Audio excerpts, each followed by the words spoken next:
Bonjour et bienvenue dans ce troisième cours dans le module Fondation des médias numériques.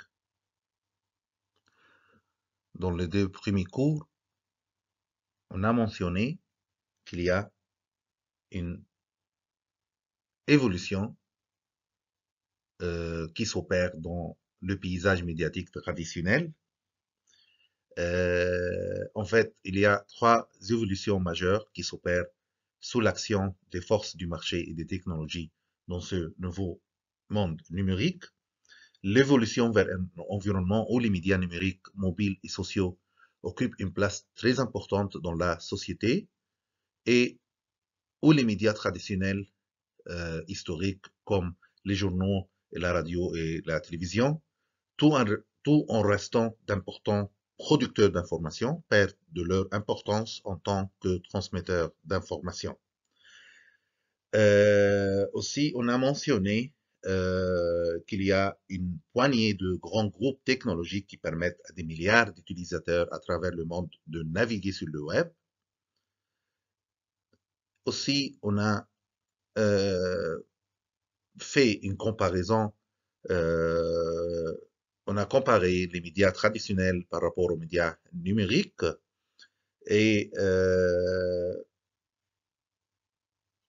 en traitant la notion des médias numériques comme étant l'ensemble des médias faisant référence à des techniques de production et de communication de l'information qui intègrent le numérique et l'interactivité et qui permettent la création, le traitement et la distribution de contenus multimédia.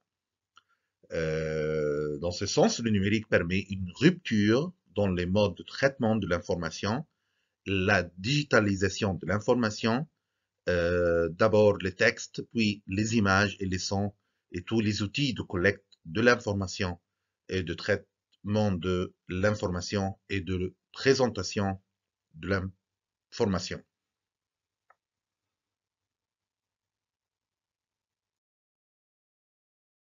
Aujourd'hui, dans ce cours, on va poser une grande question: comment l'Internet et le web ont changé les médias?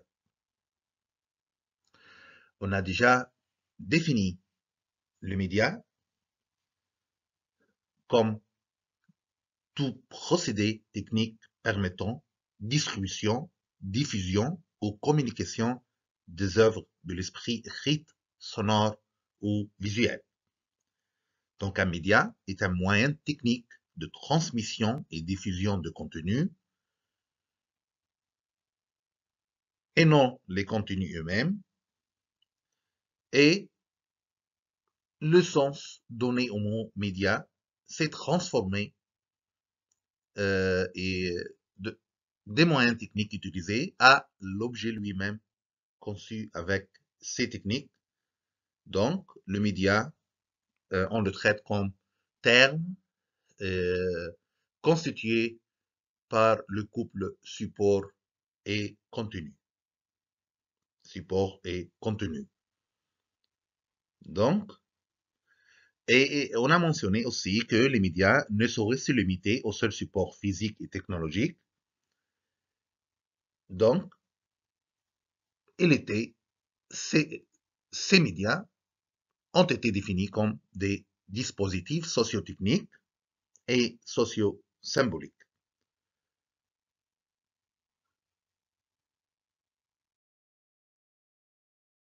Et dans ce cours, on va explorer les transformations de l'information à l'heure d'Internet. On va comprendre l'Internet comme un nouveau média d'information.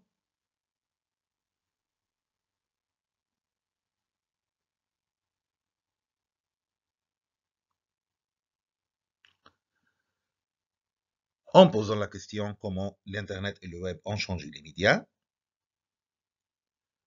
Aussi, on va expliquer en détail la notion de la presse en ligne, l'histoire, les phases d'évolution, les typologies et les caractéristiques. Et aussi, on va savoir les effets sur le contenu et la forme de l'actualité en ce qui concerne les médias numériques.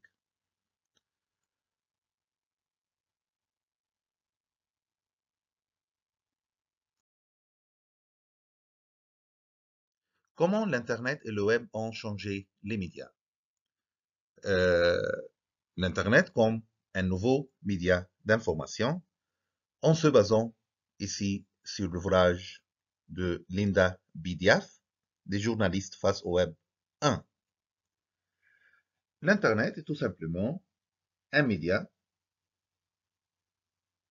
non imprimé et électronique. Ça veut dire qu'on peut y accéder grâce à des appareils spécifiques comme les ordinateurs, les smartphones ou les tablettes. Et le média, ici, applique ce qu'on appelle la convergence, ça veut dire convergence des médias, texte plus image plus photo, image, photo, son, donc tous les icônes visuelles. Et l'Internet est tout simplement un réseau informatique mondial accessible au public. Les gens ou la personne qui utilise un accès à Internet, on l'appelle un internaute. On l'appelle un internaute. Donc, et cet accès peut être obtenu grâce à un fournisseur d'accès à travers divers moyens de communication électronique. Et le terme Internet, ça veut dire qu'il y a une interconnexion des réseaux. L'Internet se présente sous la forme d'une infrastructure mondiale de réseau reliant des ordinateurs entre eux par une norme commune d'échange. Cette norme commune d'échange, on l'appelle le TCP/IP, protocole d'échange. L'Internet, ou le réseau des réseaux, est né aux États-Unis au début des années 1970. Un démarrage qui s'est fait en 1969, très exactement avec le projet ARPANET. Euh, et puis, l'Internet est déjà développé avec les protocoles ouverts, le Internet Protocol, qui évolue de façon décentralisée et qui permet l'échange de données entre des milliers de réseaux composés d'équipements informatiques hétérogènes. Donc, tout simplement, l'Internet est un réseau informatique mondial accessible au public. Il s'agit ici de ce qu'on appelle le réseau du réseau ou à commutation de paquets. Donc, et l'information est transmise via Internet grâce à un ensemble standardisé de protocoles de transfert de données, le TCP/IP, et ça, ce protocole permet des applications variées comme le courrier électronique ou le World Wide Web, le partage des fichiers, le streaming, le podcasting, les téléconférences, et on appelle un internaute la personne qui utilise un accès à l'Internet.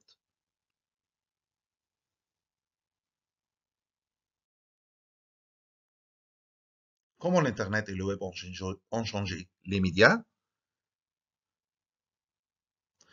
Tous les ordinateurs utilisant ce même protocole peuvent communiquer avec n'importe quelle autre machine. Donc, tous les ordinateurs utilisant le protocole, le TCP/IP, peuvent tout simplement communiquer avec n'importe quelle autre machine. Donc, l'Internet est un phénomène technique. Il est aussi un phénomène économique où l'information devient une marchandise. L'Internet n'est pas seulement un phénomène technique, c'est un phénomène économique où l'information devient une marchandise. Ça veut dire que l'Internet joue, et toujours il a joué un rôle économique. Et aussi, l'Internet est un phénomène social. Il crée un nouveau lien entre les internautes, ça veut dire entre les gens qui utilisent, les personnes qui utilisent l'Internet, qui ont accès à l'Internet. Il crée un nouveau lien entre les internautes du cyberspace. L'Internet est aussi un nouveau support informatique de stockage et de diffusion. Et il accompagne le développement de nouvelles techniques de traitement de l'information avec la constitution de bases de données accessibles en ligne. Donc, les ordinateurs utilisent le protocole TCP/IP, peuvent communiquer avec n'importe quelle machine et on peut comprendre l'Internet non seulement comme un phénomène technique, mais il est aussi un phénomène social, économique, où l'information devient une marchandise, et social parce que il crée des liens. Il crée des liens entre les internautes ou les personnes qui utilisent le cyberspace. Cyberspace, donc, ça veut dire l'espace de ce nouveau monde numérique. Et bien sûr, l'Internet est un nouveau support informatique. C'est pour cela on les appelle un média, média numérique, un support informatique de stockage, de diffusion, et il accompagne le développement de nouvelles techniques de traitement de l'information avec la constitution de bases de données accessibles en ligne.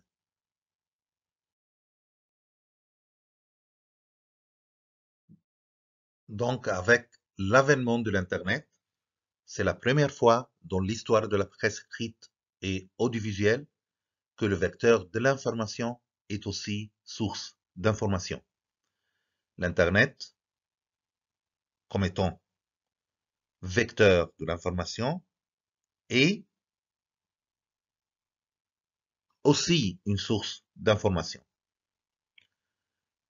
L'Internet impose ce qu'on appelle maintenant la civilisation du numérique au monde entier, en offrant la possibilité d'informer rapidement l'immédiateté et simultanément un public de millions d'individus répartis sur toute la planète. Avec l'avènement de l'Internet, donc, la première fois dans l'histoire de la presse écrite et audiovisuelle, la première fois dans l'histoire des médias traditionnels, des médias historiques, que le vecteur de l'information devient lui-même une source d'information.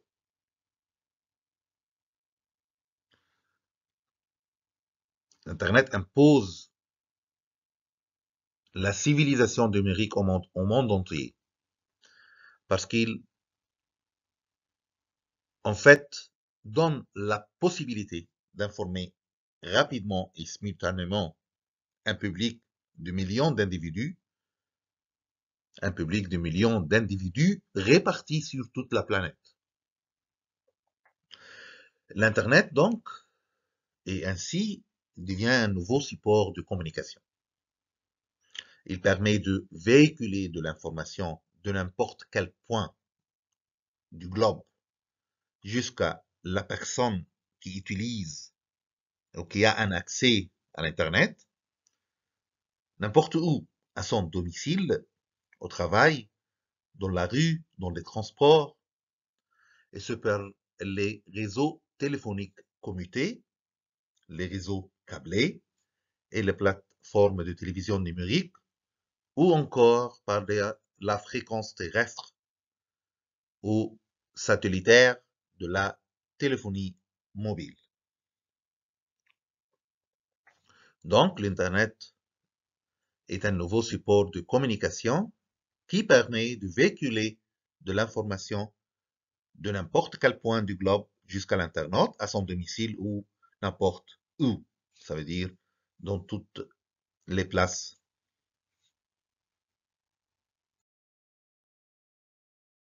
On dit que les médias de masse, ça veut dire la radio, la presse écrite et la télévision, se lancent dans la bataille du multimédia après que l'Internet a envahi euh, le monde médiatique. C'est donc une nouvelle presse qui émerge, la presse en ligne. On va voir ça après. Il y a l'introduction du support de l'Internet qui collabore au sein d'une rédaction traditionnelle en tant qu'outil de production ainsi que dans les rédactions exclusivement électroniques, fait apparaître une nouvelle forme de journalisme fruit de plusieurs composantes. Donc, on assiste à une nouvelle forme de journalisme. C'est ainsi que l'Internet commence commence la révolution dans le monde traditionnel de production de l'information médiatique. Cette nouvelle technologie amène un nouveau support de diffusion où le contenu et la mise en forme s'adaptent à un nouveau mode de présentation et d'organisation de l'information, réunissant à la fois les techniques de l'écrit, de l'image fixe et animée et du son sur un même support électronique. Donc, la nouvelle forme du journalisme, fruit de plusieurs composantes image, texte, ça veut dire l'écrit, l'image, soit fixe ou animée, le son, et tout ça sur un même support électronique. Donc, l'Internet commence à faire une révolution dans les formes traditionnelles de la production de l'information et de la diffusion aussi de l'information. Comment l'apparition de cette technologie nouvelle va donc modifier la manière de faire du journalisme. L'apparition de cette technologie de l'Internet va sûrement modifier la manière de faire du journalisme en bouleversant les techniques journalistiques pratiquées jusqu'alors, soit dans la collecte de données, le traitement de l'information, de façon de l'écriture même, et aussi la diffusion de l'information et aussi la réception de l'information au part de lecteurs internautes. L'évolution de la presse écrite par l'émergence et la démocratisation des nouvelles technologies pose une nouvelle question de savoir comment les journalistes s'adaptent à ce nouvel outil, à la fois source d'information et outil de communication, mais aussi support de production et de diffusion. Donc, il y a une nouvelle question concernant de savoir comment les journalistes s'adaptent à ce nouvel outil, à la fois source d'information et outil de communication, mais aussi support de production et de diffusion.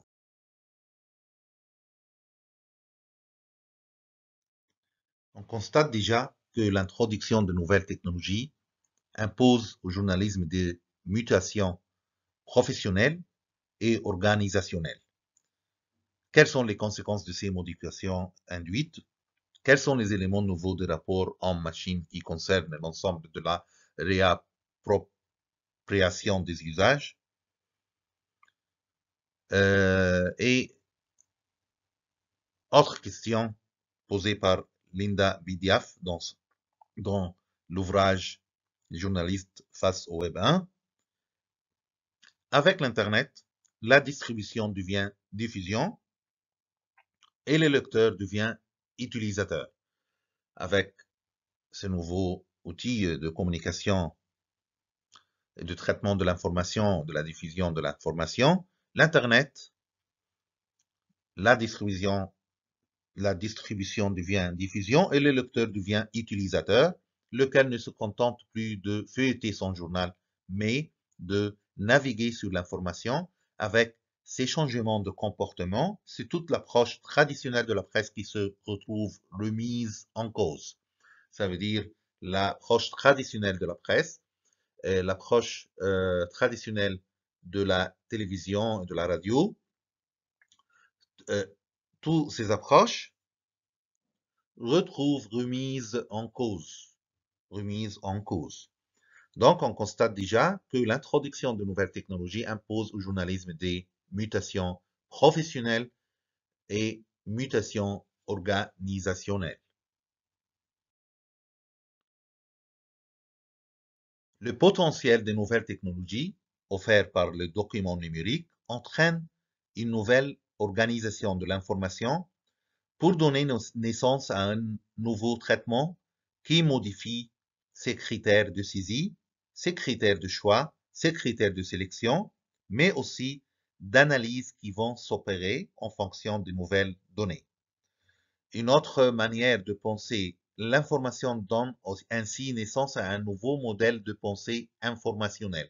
Donc, on assiste à un nouveau modèle de pensée informationnel. En comparaison toujours par les modèles de pensée informationnelle dans le monde traditionnel des médias historiques. À travers le réseau, un nouvel espace de la pensée diffuse de l'information différemment, de manière complexe et systémique. Pour s'y adapter, le journaliste va se créer de nouvelles techniques afin de s'adapter à ce cyberspace. Donc, le web va s'intégrer au sein des rédactions traditionnelles et purement électroniques comme un outil de production à part entière, comme un outil de production à part entière. De nouvelles pratiques journalistiques voient le jour, fruit d'une adaptation empirique aux nouvelles composantes de la réalité de la profession. Donc, le web a changé vraiment les techniques utilisées par les journalistes dans les médias historiques et va s'intégrer au sein des rédactions traditionnelles donc et purement électroniques comme un outil de production à part entière. On va maintenant explorer une notion très importante concernant le monde numérique, les médias numériques, la presse en ligne et une brève histoire. L'expression presse en ligne ne va pas de soi.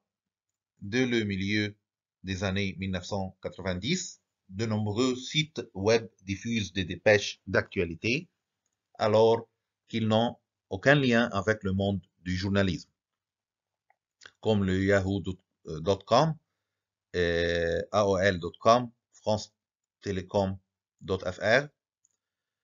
Dès le milieu des années 1990, donc, il y a de nombreux sites web qui diffusent des dépêches d'actualité. Dans les années suivantes, des sites indépendants et des blogs sont apparus qui diffusent de l'information en ligne sans contrepartie imprimée. Certains d'entre eux se placent dans une extériorité parfois critique à l'égard du monde de la presse traditionnelle, comme les réseaux indie media, tandis que d'autres revendiquent une information de type journalistique.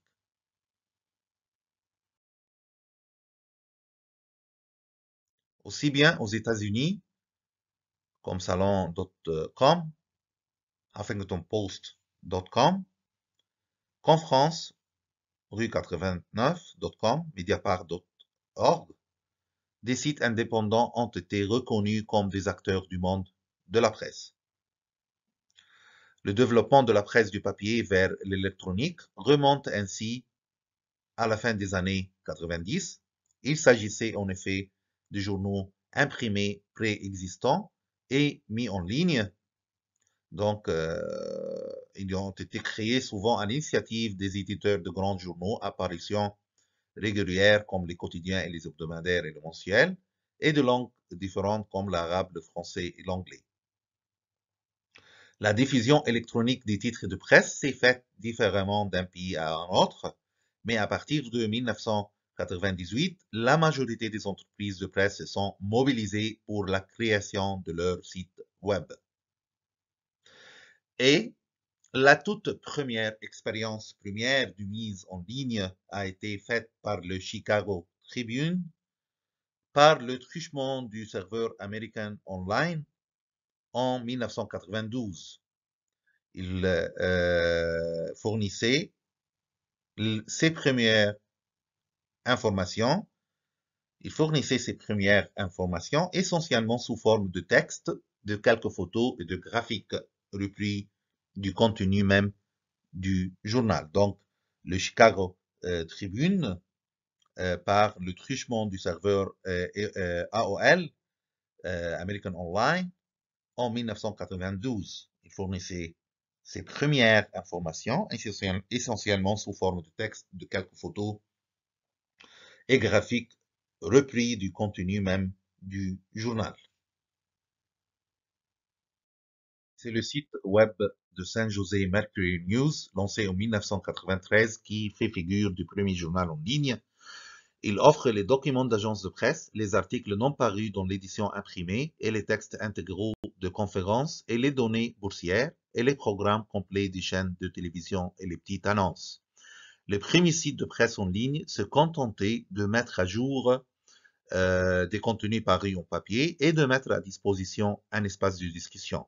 En septembre 1998, le nombre de journaux publiant sur le net était de 4925, soit 1300 titres fin 1997. Et en passant par l'éclatement d'Internet en 2002, l'émergence des sites personnels, des blogs et du Web 2, puis des réseaux sociaux, les sites d'information ont progressivement pris de l'ampleur et de l'importance. On dit que le web a eu de fortes incidences économiques, sociales et culturelles sur les entreprises médiatiques et sur le monde des journalistes. L'infrastructure Internet et le média web n'étaient plus alors des nouveautés. Les principaux titres de presse avaient mis en ligne des sites sur lesquels leur contenu était diffusé. Les chaînes de télévision aussi et les stations radio avaient lancé leur plateforme, tandis que les entreprises de presse étaient nées en ligne. Donc, le web, l'infrastructure Internet et le média web n'étaient plus alors des nouveautés parce qu'il y a des principaux titres de presse avaient mis en ligne des sites sur lesquels leur contenu était diffusé. Aussi, les chaînes de télévision et les stations radio avaient lancé leur plateforme, tandis que des entreprises de presse étaient nées en ligne. Concernant les caractéristiques de la presse en ligne, selon Young-Jean Song, donc il a fait une étude comparée de la presse en ligne dans plusieurs pays. Et les caractéristiques techniques de la presse en ligne, il y a aussi la notion de hypertexte, ça veut dire les nouvelles formes de l'écriture médiatique. On a ici une notion très importante, très importante, c'est l'hypertexte. L'hypertexte, selon l'analyse de l'évolution du web du chercheur David Fayon, la véritable émergence du web est accompagnée de l'apparition du lien hypertexte en 1995.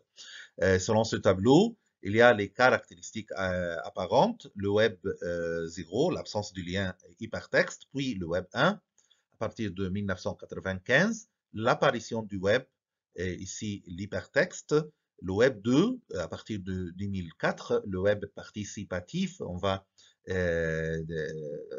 expliquer les différentes révolutions, à propos le Web 2 et le Web 3 à partir de 2012, et c'est le Web sémantique. Caractéristiques selon Song 2012-2017, la spécificité de l'écriture numérique qui la distingue de l'écriture analogique se présente donc sous le terme hypertexte. Encore une fois, l'hypertexte, c'est le terme qui présente la spécificité de l'écriture numérique, l'écriture médiatique, qui la distingue de l'écriture analogique. C'est Theodore Holm Nelson est le premier à introduire le mot hypertexte dans une conférence nationale de l'Association for Association for Computing Machinery en 1965. Ce monsieur Nelson définissait le mot hypertexte comme un corps de matériaux écrits ou pictural interconnectés dans une manière tellement complexe qu'il ne peut pas être vu ou présenté sur papier. En 1992, il qualifiait l'hypertexte comme une écriture non séquentielle qui permet divers choix au lecteur en garantissant une meilleure lecture sur un écran interactif. Le terme hypertexte, selon le chercheur George Lendo, aussi, comme définition, il consiste en des blocs de texte ou lexie, ça veut dire unité de lecture découpée en courts fragments, et les liens électroniques qui les relient. Le terme hypertexte, donc, selon Lendo, encore une fois, consiste en des blocs de texte ou lexie, unité de lecture découpés en courts fragments et les liens électroniques qui les relient. Concernant les phases d'évolution, comme a déjà étudié Khaled Zouari,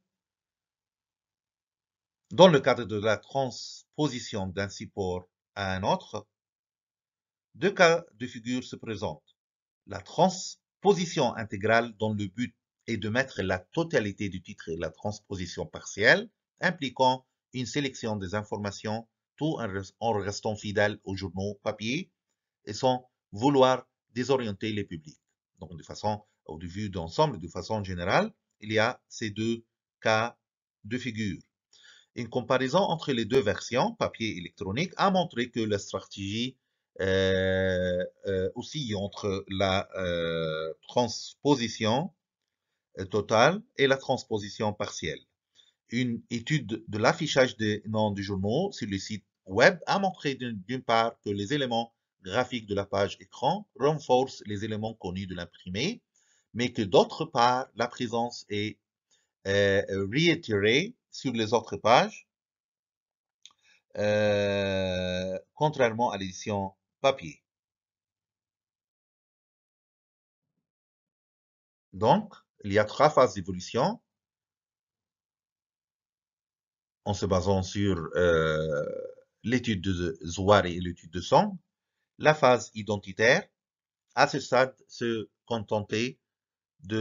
les médias se contentaient de transférer les contenus sur leur site internet, les sites web des journaux et une version numérique du journal papier. Il s'agit donc, dans un premier temps, de garantir la présence de la marque du journal au même niveau que n'importe quelle entreprise qui affiche sur son site les signes institutionnels de reconnaissance. Et bien que le rattachement au journal papier soit marqué, la difficulté de positionner l'édition électronique par rapport à l'édition imprimée conduit à présenter un produit informationnel semblable à la version d'origine. Donc, c'est la phase identitaire. À ce stade, les médias traditionnels, les médias historiques, s'est contenté de transférer des contenus sur leur site internet, les sites web des journaux et une version numérique du journal papier. Comme Khaled Zouari a bien mentionné, en se basant sur l'étude de Annelies Touboul, il existe un certain attachement au journal papier, mais dans tout le cas, ce n'est ni l'autonomie, encore moins l'indépendance du journal en ligne qui prime. Sur la page d'accueil des sites de presse, l'identité de l'émetteur, loin d'être disparaître, s'affiche à contrario avec force, soit le journal papier est présenté comme le seul énonciateur et le site de presse apparaît comme un produit dérivé de l'imprimé, soit le site du journal est relégué au rang du simple rubrique qui cependant apporte par sa seule présence une certaine crédibilité à l'ensemble du portail. Donc, la volonté de faire apparaître un lien entre le journal et l'entreprise de presse est claire, ce qui signifie une stratégie de protection de la marque et de l'identité du titre. Le référent explicite que constitue l'édition papier fait que le nom du journal conserve le même rôle et la même mise en page sur les deux supports. Pour mieux expliquer, nous pensons que le nom du journal est un énoncé qui remplit plusieurs fonctions sur le site. Il est à la fois le nom, la signature et aussi l'institution lui-même, selon les mots de Zouari.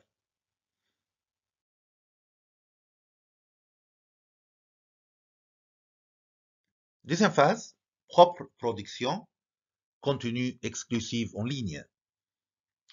Les journaux commencent à ce stade à produire des contenus exclusifs réservés au site web. Ces contenus deviennent plus accessibles grâce aux hyperliens des moteurs de recherche et leur caractère interactif s'accentue. Donc, les journaux se dotent ainsi équipes consacrées au retraitement de l'information du papier ou du journaliste web. Donc, les journaux se dotent ainsi équipes consacrées au retraitement de l'information du papier et du journaliste web.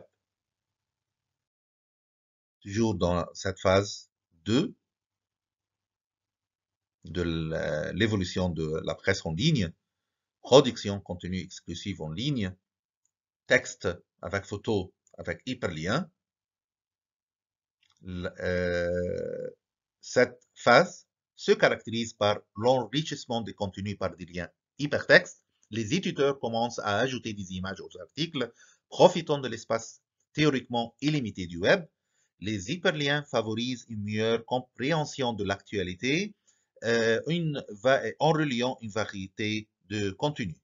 Ils permettent également d'accéder aux sources de l'information, aux archives et de personnaliser les actualités. Donc, la deuxième étape du journalisme en ligne se caractérise par l'enrichissement des contenus par des liens hypertextes.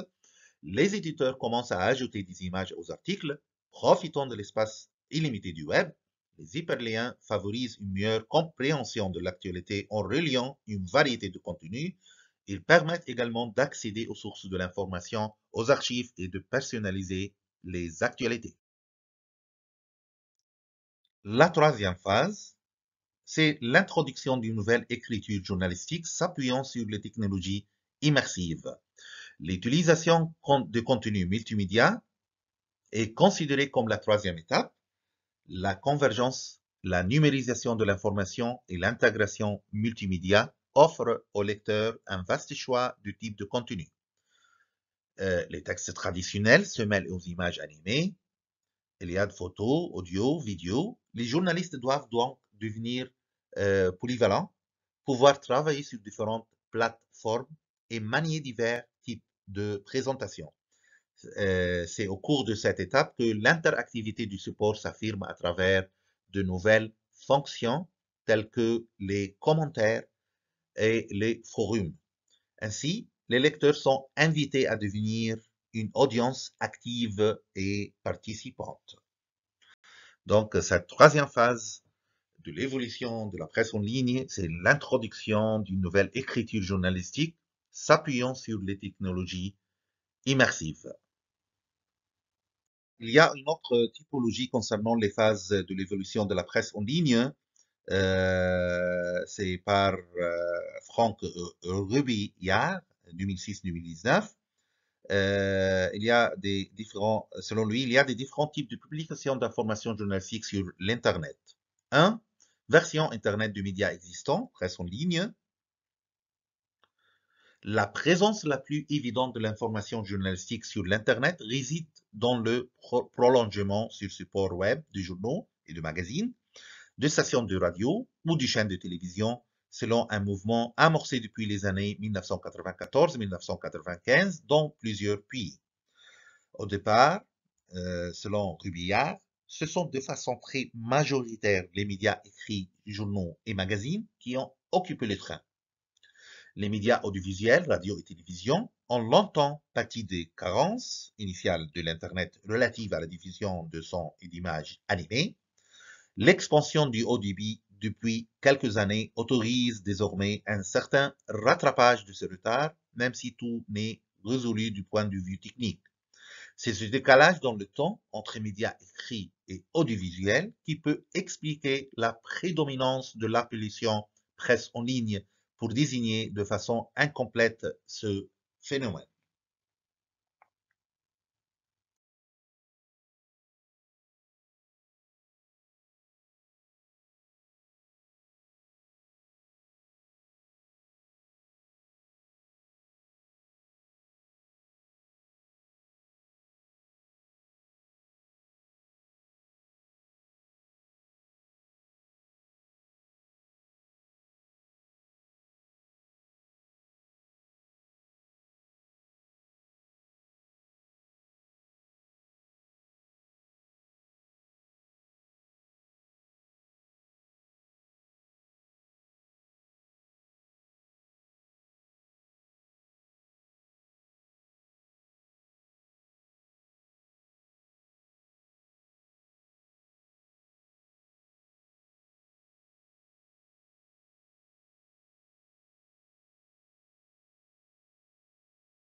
Deux, les positions au sein des agences de presse sont potentiellement déstabilisées avec l'Internet, la réduction des coûts logistiques de diffusion auprès du grand public, réduction rendue possible par le numérique, peut entraîner un processus de désintermédiation.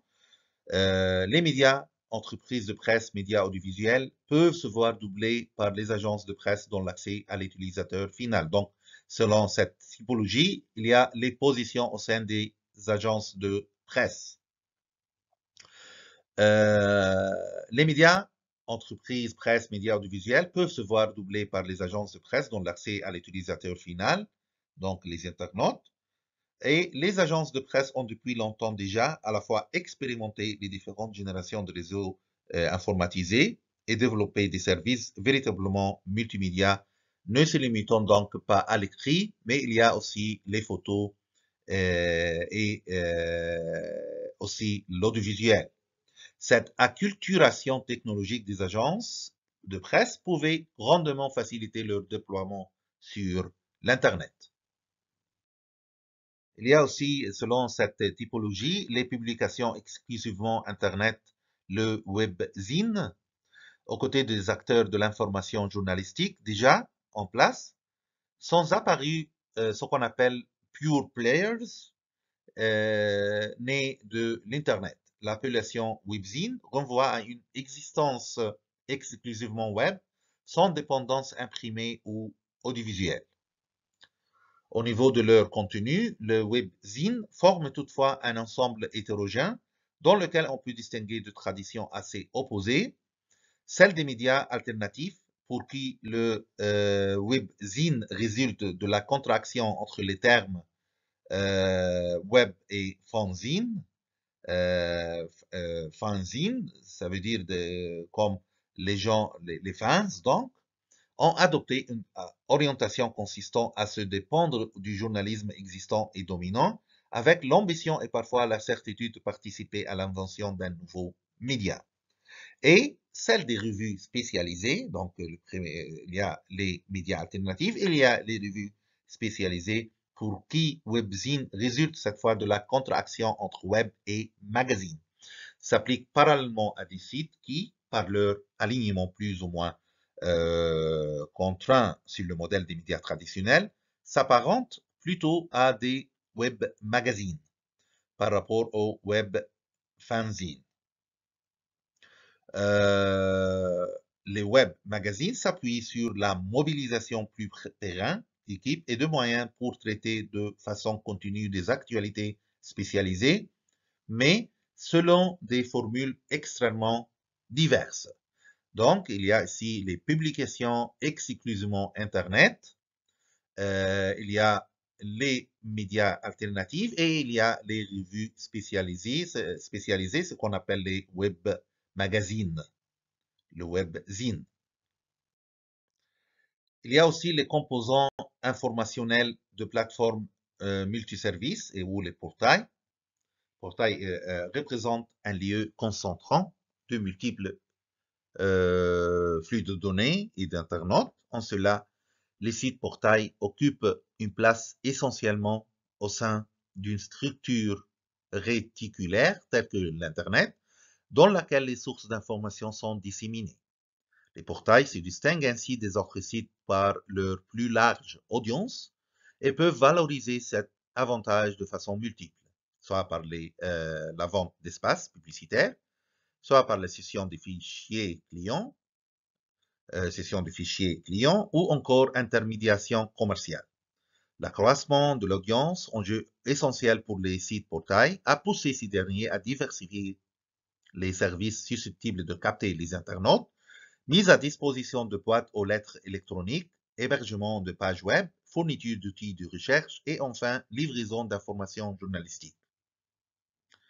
Les dépêches d'agence France Presse ou de la Associated Press, Reuters, mises au format XML, peuvent être insérées à loisir dans les différentes interfaces des grands sites portails.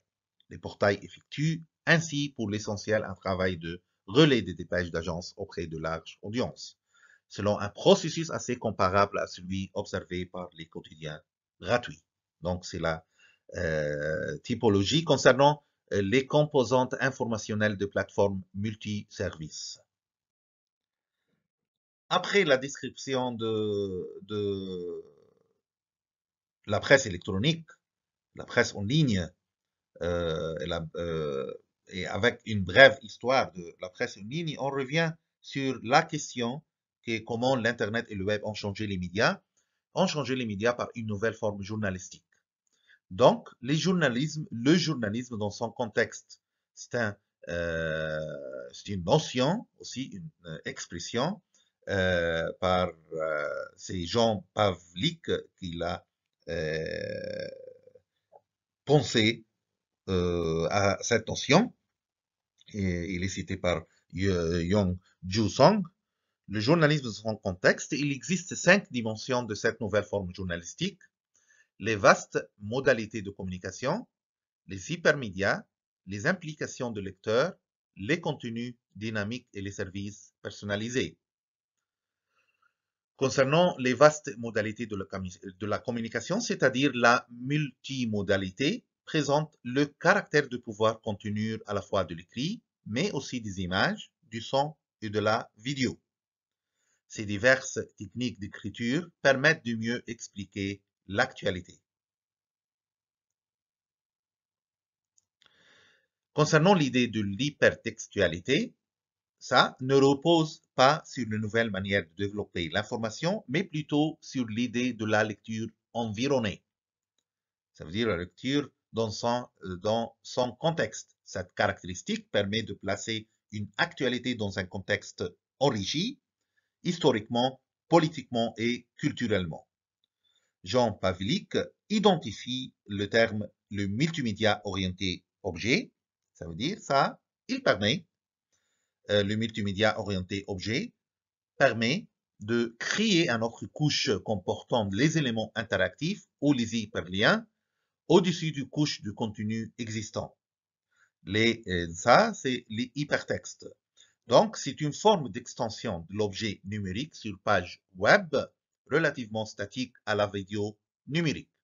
Troisième dimension de la nouvelle forme journalistique, c'est l'implication du public à travers l'usage d'immersive storytelling dans l'environnement géolocalisé. Il s'agit de l'interaction entre la présentation de l'information et la localisation physique de la personne.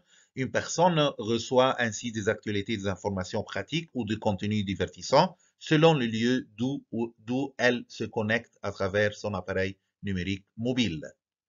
Quatrième dimension, les contenus dynamiques sous-entendent une information à la demande et en temps réel, mais en fait, très peu de journalistes disposent de suffisamment de temps pour faire une analyse approfondie de l'information.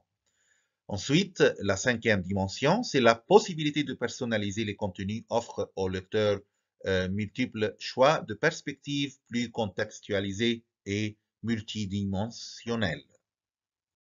On passe maintenant un autre aspect, une autre perspective de l'effet des médias numériques sur le monde des médias traditionnels historiques, c'est ces effets sur le contenu et la forme de l'actualité.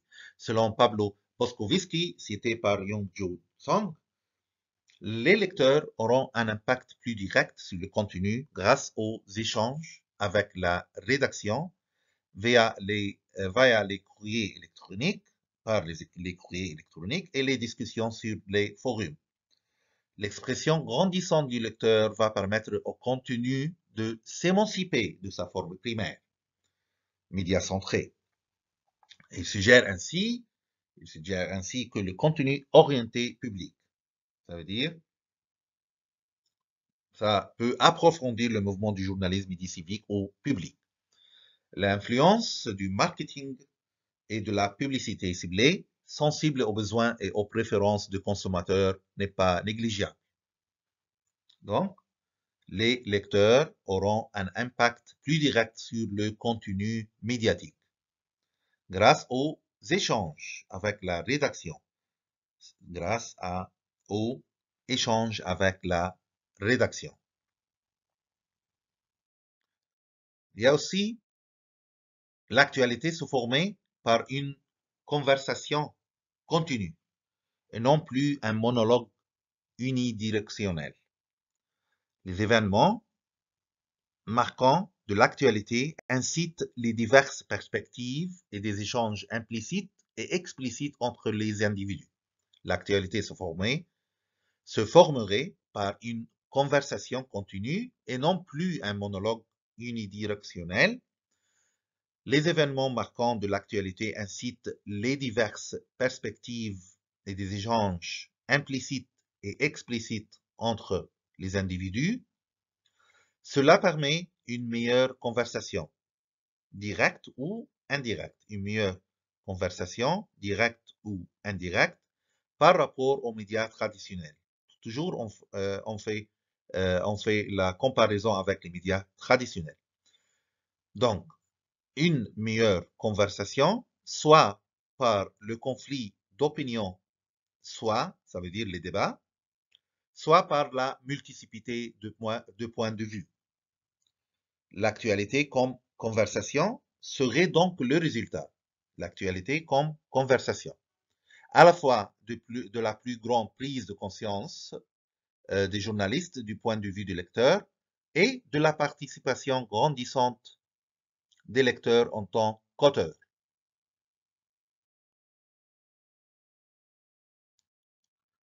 Troisième effet, c'est le dernier changement concerne la montée de l'actualité micro-locale. Donc, la montée de l'actualité micro-locale. En sus de l'actualité régionale ou nationale dans les médias traditionnels, L'actualité en ligne va également mettre l'accent sur l'information micro-locale, tenant compte des intérêts de petites communautés de lecteurs définis par un intérêt commun ou un emplacement géographique déterminé.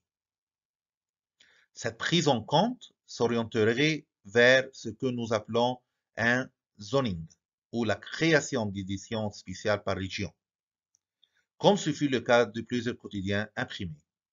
Du point de vue économique, les contenus relatifs au micro-local recouvrent un segment plus large de la population. Donc, le dernier changement concerne la montée de l'actualité micro-locale. Et ce, du point de vue économique, les contenus relatifs à ce niveau, au micro-local, recouvrent un segment plus large de la population. Toujours en essayant de répondre à la question comment l'Internet et le Web ont changé les médias. Dans une autre perspective, la question de l'écriture journalistique, le Web dans les rédactions de presse écrite. Khaled Zouari a posé aussi la question est-ce que l'Internet permettra-t-il aux journalistes de produire une information plus complète et plus fiable? Est-ce que l'Internet permettra aux journalistes de produire une information plus complète et plus fiable? Et il a répondu ainsi. Deux problèmes apparaissent, celui de l'écriture et celui de la fiabilité des sources. Concernant l'écriture, quelques principes ont été détaillés par certaines écoles du journalisme aux États-Unis et en France.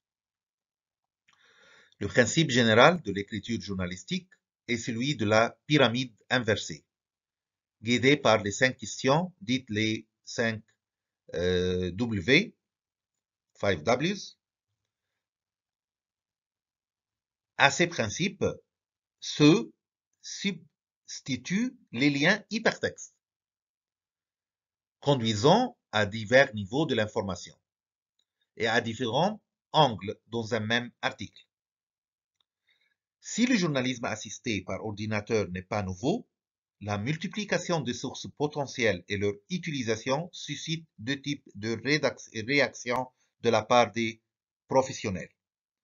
Les uns considèrent que cette multiplication permettrait aux journalistes de retrouver des fonctions de mise en présence et de confrontation des opinions qui vont de pair avec le journalisme d'investigation, mais d'autres soulignent que toutes les sources sur Internet ne se valent pas et concourent à noyer les journalistes dans le flot de l'information, dans le flot de l'information et ainsi il y a un débat.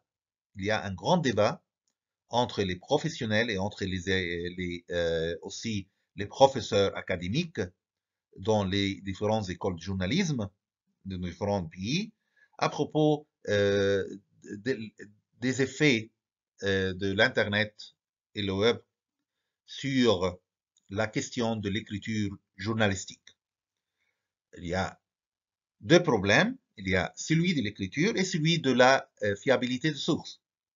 L'écriture, il y a certains qui pensent que les traditions journalistiques, la pyramide inversée, ce style très fameux de l'écriture journalistique, il va se substituer par le lien hypertexte et cela va conduire à divers niveaux de l'information et à différents angles dans un même article. On peut traiter les différents angles et différents niveaux de l'information dans un même article. Il y a aussi d'autres qui pensent que l'Internet, il y a une question de fiabilité de la source, un grand problème de la fiabilité des sources sur l'Internet. Donc, cette question, il y a un grand débat entre les différentes écoles du journalisme concernant les différents effets de l'Internet et le Web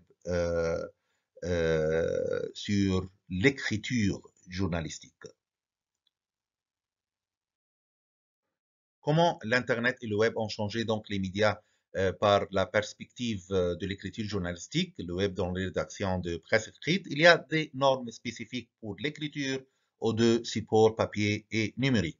En fait, dès l'apparition de l'imprimerie avec Gutenberg au XVe siècle et avec l'émergence et dès l'émergence de l'information binaire au XXe siècle, et cette révolution technologique concernant l'histoire de la presse par l'Internet, c'est complètement une grande révolution, non seulement au niveau organisationnel, mais au niveau de l'écriture même journalistique. Ça veut dire au niveau du métier du journalisme. Avec l'avènement de l'Internet, comme on a déjà mentionné, c'est la première fois dans l'histoire de la presse écrite ou audiovisuelle que le vecteur de l'information est aussi source d'information. Et non seulement sur une échelle limitée, mais à l'échelle planétaire. Il y a ce processus de changement au niveau de cette profession journalistique. Euh, il y a non seulement dans les organisations, ça veut dire les infrastructures économiques, non, mais aussi sur la manière de traitement et de l'écriture journalistique quand même. Dans ce tableau, il y a une comparaison entre l'écriture pour le journal papier et l'écriture pour le journal électronique. Écriture pour le journal papier, longueur de texte très longue, la pyramide inversée guidée par les 5 questions dites les 5 Ws ou les 5 W. L'Internet comme diversification complémentaire aux sources traditionnelles. Il y a les sources traditionnelles dans le journal papier, comme les enquêtes, les interviews et documentation papier. Et il y a, concernant le journal électronique, il y a longueur du texte très courte. Les liens hypertextes conduisent à divers niveaux de l'information et à différents angles dans un même article. Et là, titrail retrouve toute son importance pour permettre au lecteur de sélectionner l'information qu'il lira. Le lecteur peut lire non seulement les textes, mais les textes accompagnés par vidéos, des clips sonores, des graphiques, donc des infographes, tout ça dans le même texte, tout ça dans le même texte. C'est complètement différent de la réception des nouvelles sur le journal traditionnel, le journal papier. La profession du journalisme, en guise de conclusion, est en pleine mutation, selon les mots de Robert Maltais.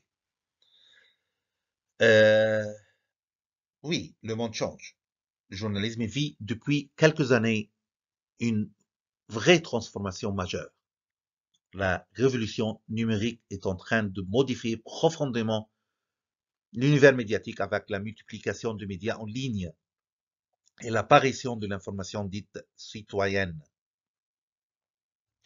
Comme média de masse, la télévision est en train de perdre progressivement sa suprématie au profit des médias sociaux.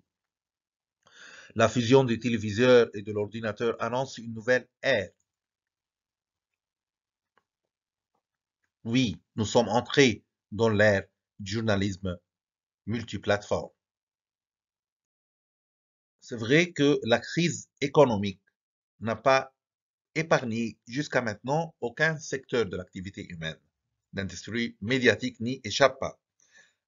À preuve, les recettes publicitaires ont chuté dans la plupart des entreprises de presse, tout en se déplaçant progressivement de façon partielle vers les réseaux sociaux. Donc, c'est une autre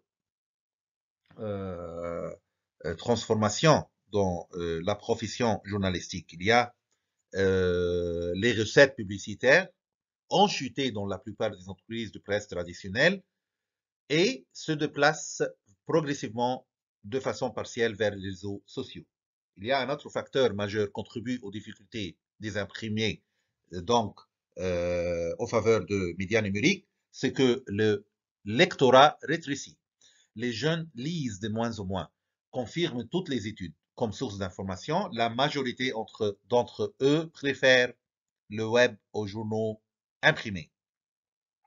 L'usage de l'ordinateur, donc de la tablette numérique et des appareils mobiles modifie progressivement les relations qu'entretiennent les lecteurs avec les médias d'information. L'usage de l'ordinateur, de la tablette numérique et des appareils mobiles modifie progressivement les relations qu'entretiennent les lecteurs avec les médias d'information. Elle se passe désormais sous le signe d'une plus grande interactivité. Il y a une plus grande interactivité. Les médias traditionnels ont tout à fait été victimes du déplacement, selon les études, de 80% de la publicité faite vers les géants du web, Google, Apple, Facebook, Amazon et Microsoft. Donc, selon Robert Maltais, nous assistons à l'émergence des médias en ligne. Ceux-ci prolifèrent sur la toile. L'ère d'Internet modifie substantiellement les rapports entre médias et citoyens.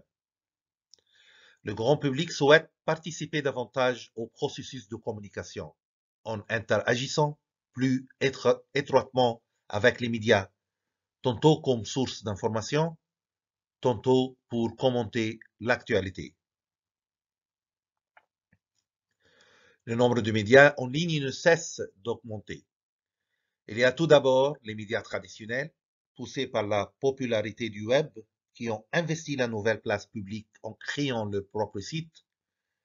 Dans cette mouvance, des journalistes professionnels ont eux aussi créé leurs journaux en ligne. Il y a enfin une multitude de nouveaux médias qui sont nés de l'initiative des citoyens et de groupes les plus divers. On assiste aussi sur la toile à la prolifération des blogs et de réseaux sociaux. On assiste à la prolifération de blogs et de réseaux sociaux. Robert Maltais aussi constate que les contenus que propose le web correspondent en fait à un univers désorganisé. Ce qu'il appelle une agora publique où l'on trouve un peu de tout.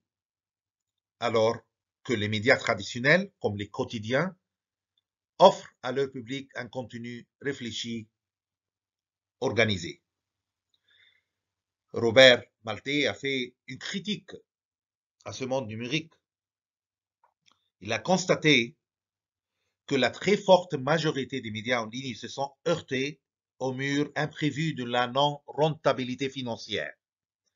Car sur la toile, les internautes gavés d'une surabondance d'informations disponibles s'attendent toujours à la plus totale gratuité de tout produit informatif offert en ligne, comme si l'information de qualité n'avait pas de prix. Donc, en guise de conclusion, après ce cours, on a bien compris comment le web et l'Internet ont vraiment changé les médias. Comment l'Internet et le web ont vraiment révolutionné les outils traditionnels de traitement et de diffusion de l'information et comment l'Internet et le web ont changé les lecteurs même qui essayent de devenir des journalistes citoyens. Donc, on peut comprendre ce phénomène si on comprend très bien les caractéristiques de ce monde numérique par rapport aux médias traditionnels. Et comme chaque fois, il y a ici la bibliographie, tous les ouvrages utilisés et mentionnés dans ce cours. Et merci et à la prochaine.